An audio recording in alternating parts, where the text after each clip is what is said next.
Hello, everyone. I'd like to talk to those of you today who are new to our work, maybe those of you who are considering getting involved with the Getting Things Done methodology, might be curious about how it could help you. And what I'd like to do is give you a little bit of a taste of one of the core ideas in getting things done and how you can put it to use straight away, right now. What I'd like you to consider is there something in your life that is stuck? It's just not moving. It's something that might have been on your mind for quite a long time. It could well be something that feels, a bit overwhelming, a bit like you just don't have a sense how you can get it underway.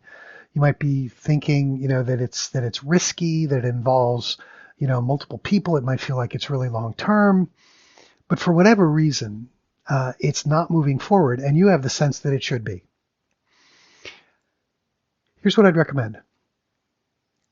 Think about that thing and ask yourself the question, okay, if I were just going to get started, if I was just going to do the very first thing that I needed to do to move it forward, what would that be?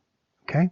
So for the moment, don't think about all of the other thoughts about it that might come to mind. Don't think about, the long-term implications or the risks or, who might be, upset with you because you haven't worked on it, whatever. All of that to one side. Just focus very concretely on what's the very next thing that I need to do to move this forward.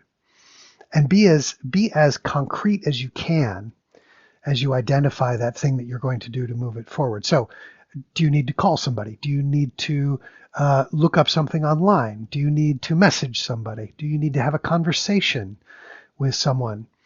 What is the very next thing that you need to do to move it forward? If you've decided that, then what you've done is you've identified what we call a next action. And a next action, once you've decided it has two benefits, really. One benefit is that it gives you, of course, the very practical next step that you need to take to move the thing forward. Okay? So how do I get started? Well, the next action will tell you that. But there's another advantage to this next action thinking, which is a little bit more subtle maybe, but I would argue equally as important.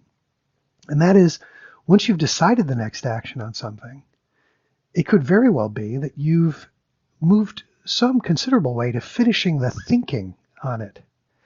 In other words, part of the reason that things stay on your mind, things just keep occurring to you, is that you have the sense that you haven't finished the thinking. And doing this kind of next action thinking allows you to get to the point where, hey, yeah, it could very well be that you feel less like that thing needs to be on your mind. So if you'd like to give this a try, go ahead and find something, just take out a piece of paper if you'd like, or do it digitally. I don't really mind, but identify something that is on your mind. And as I say, you have the sense of it being stuck, and then just decide for yourself, how would I move this forward? What's the very next thing I need to do to get this underway? What's the next action? I hope that's helpful. As always, please like and subscribe if you're a fan of the content that you're getting here, and we'll look forward to seeing you next time. Bye for now.